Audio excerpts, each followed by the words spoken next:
We start by marking the section of a project affected by the mistake. My mistake happened over here. For some reason, seed stitch turned into ribbing, as it clearly shows on both sides of the fabric. And this mistake involves 3 stitches. So I look at the 4th stitch with the mistake and trace it up to the open stitch that is right above it. And then I take a marker and place it in front of that open stitch, like this. Then I look at the last stitch with the mistake and again trace it up to see which open stitch is above that stitch. It's over here. So I place the marker behind that open stitch. Just like this. So we have this section marked and now we are ready to fix it. But to fix it, we need to get to the first marker. So we work in the stitch pattern of the project until we get to that first marker. Just like this. We're going to fix this mistake column by column if it involves more than 1 stitch. So we're going to go column by column and we're going to fix it in 2 steps. First, we're going to let it down and then we're going to rebuild this column of stitches. So I remove the marker and I slip the first stitch that is above the mistake off the left needle, like this. And then I unravel this stitch carefully, one by one, row by row, until I get to the stitch with the mistake. So it is right here. See, for some reason I had 2 purls on top of each other, which shouldn't happen in seed stitch. So I unravel the stitch with the mistake until I get to the stitch that is not at fault in any way.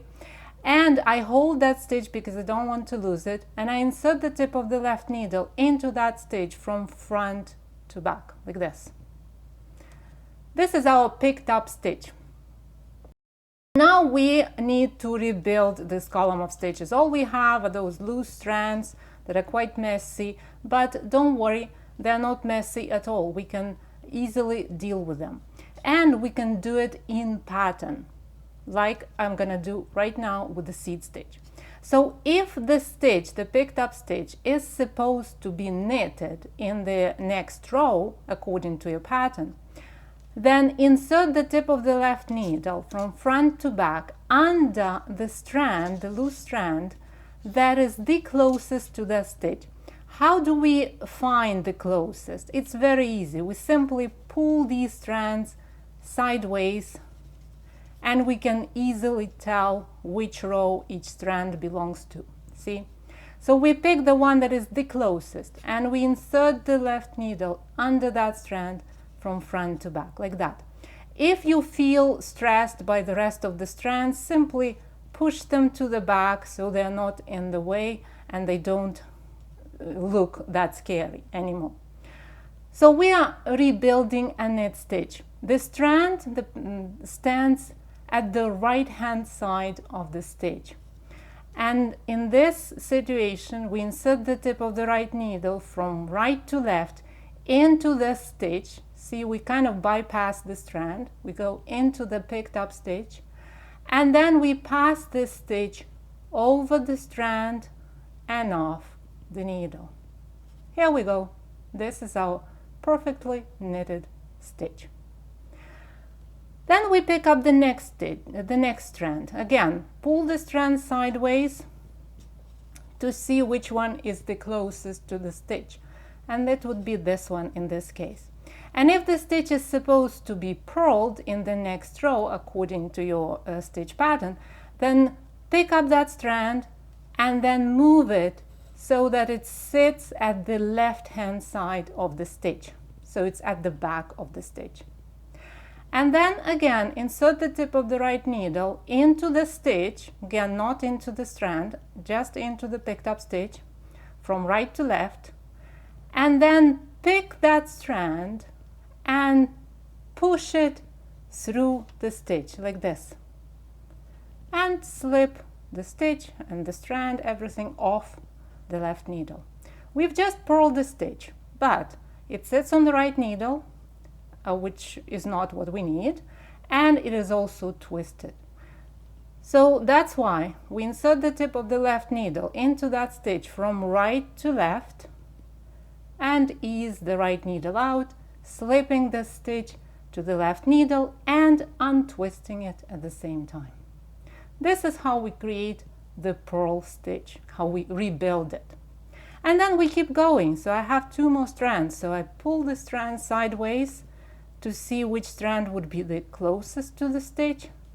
I know that in seed stitch it's going to be a knit, so I pass the stitch over the strand, and I make sure the strand stays at the right hand side of the stitch. The next stitch is going to be the purl. It is my last strand. I pick it up first and then I move it to the left side of the stitch and make a purl out of that strand and place that purl onto the left needle, untwisting it. That's it. We've just rebuilt the first column of stitches, and now we pick up the working yarn and work that stitch in pattern. And then we do the same to the next column. So we slip the stitch off, unravel, undo the stitch with a mistake, then pick the one that is not at fault and rebuild the column of stitches, stitch by stitch. And we've just fixed another column of stitches, so we pick up the working yarn, work that stitch, and then unravel the next column if you have more than 2 stitches. So fix the mistake column by column, and when you get to the last column, simply remove the marker and then continue to work on your project as if nothing has ever happened. This approach works the same no matter whether the project is worked back and forth or end around. Simply mark the section of the project affected by the mistake and then fix each column of stitches one by laddering down and then rebuilding the stitches. If you find this tutorial helpful, please subscribe to my channel and click the bell icon to be notified every time I publish a new video. Happy knitting, my friend. I'll talk to you in the next tutorial.